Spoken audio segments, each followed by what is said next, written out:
How many non-American citizens have come into our country illegally or on the basis of a claim of asylum? Do you know the number? No, Senator. Try 8 million. Okay, 8 million is 4 Nebraskas, right? 4 new states.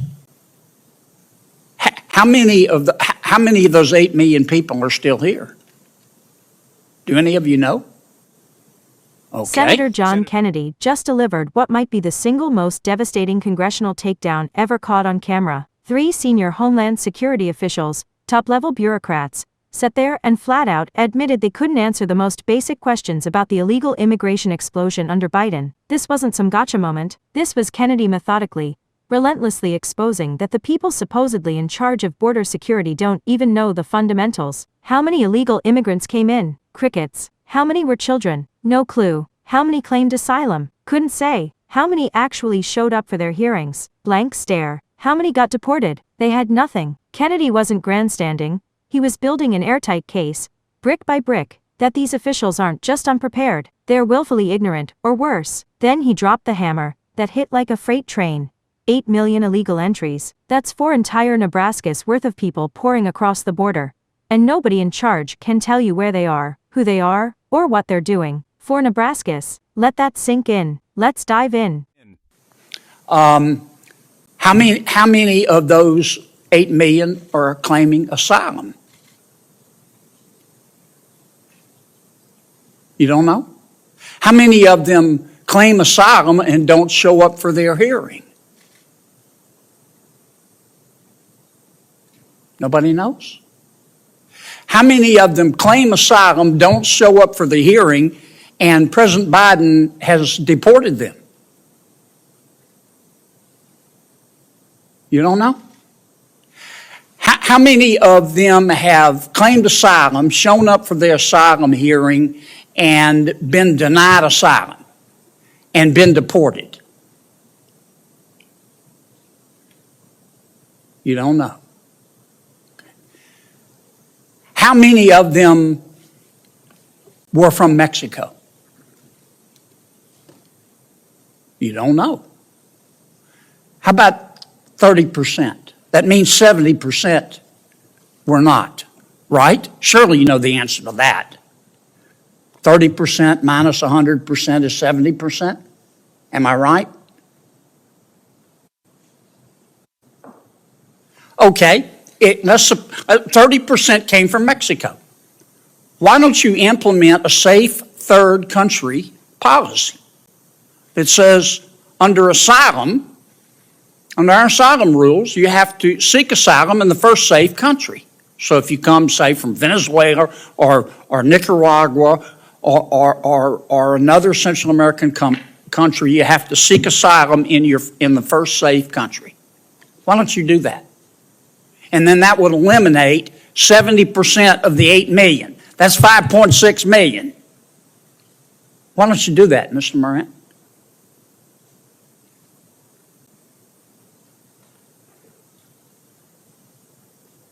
Is that a question, sir? Yes.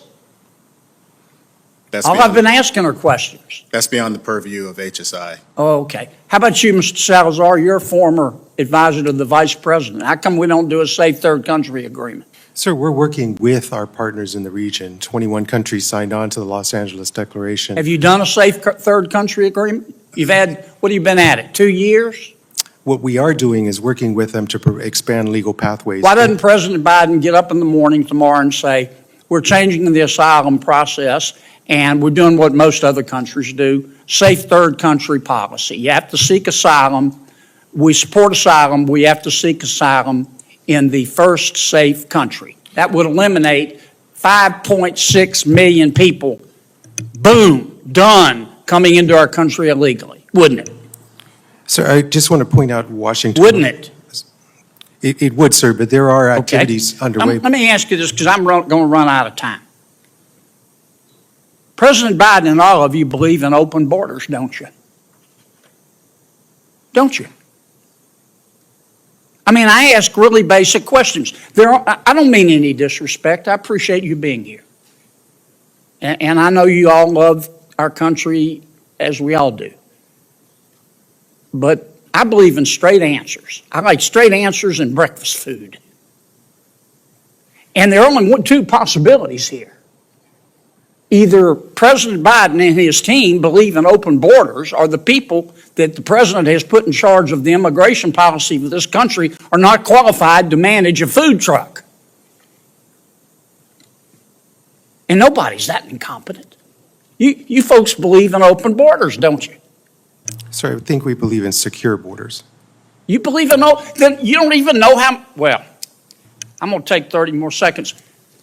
You don't even know how many people have come in illegally since President Biden has been president.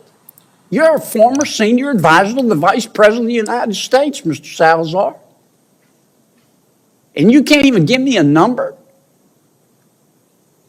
No, sir. That's like going to an oncologist and asking him, what's cancer? And he says, I don't know. Give me a break. Senator Welch.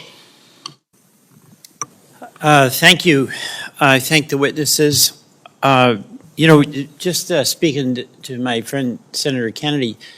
Senator John Kennedy's 7-minute masterclass wasn't about embarrassing witnesses. It was about ripping the mask off the Biden administration's entire immigration strategy and showing the ugly truth underneath. When the officials running Homeland Security can't, or won't, tell you how many millions have entered illegally, how many are kids, how many are still here, or how many got sent back, there's only one logical conclusion left standing. This isn't incompetence. This is deliberate policy dressed up in bureaucratic fog and stonewalling. Kennedy walked them through it step by step, from the opening demand for total numbers to the final, savage food truck analogy, and proved what tens of millions of Americans have been screaming for years. The administration doesn't want these numbers out there because the numbers are radioactive. 8 million illegal entries in under 4 years isn't a glitch. It's the complete and total abandonment of border security. The officials' refusal to even acknowledge the scale? That tells you everything about their real priorities. Kennedy threw them a lifeline, a simple, proven solution every other developed country uses: safe third country agreements. It's not rocket science. It works. But when Mr. Salazar couldn't explain why, after 2 full years, they still haven't implemented something so basic, he basically confessed on camera, open borders isn't a failure, it's the goal. They just won't say it out loud. And that viral food truck comparison? It landed because it was brutally honest. These aren't little paperwork oversights. When the people sworn to protect America's sovereignty either don't know, or flat out refuse to share the basic facts about the largest migration wave in our history, they've lost all credibility. An oncologist who can't tell you what cancer is doesn't deserve a medical license. Homeland Security officials who can't, or won't, tell you the immigration numbers don't deserve their jobs. And the 4 million children Kennedy highlighted, 4 million kids completely unaccounted for by these people, that's not failed policy. That's a full-blown humanitarian disaster created by deliberate blindness. Where the hell are those children? Who's actually protecting them? The officials' deafening silence on that one question alone should be enough to disqualify every last one of them. Kennedy didn't just ask questions, he forced the truth into the open, and made it impossible to ignore. If you're sick of the lies, fed up with the excuses, and want more raw, no-holds-barred breakdowns like this, smash that subscribe button right now. We're not letting this stuff slide. The next one's coming fast.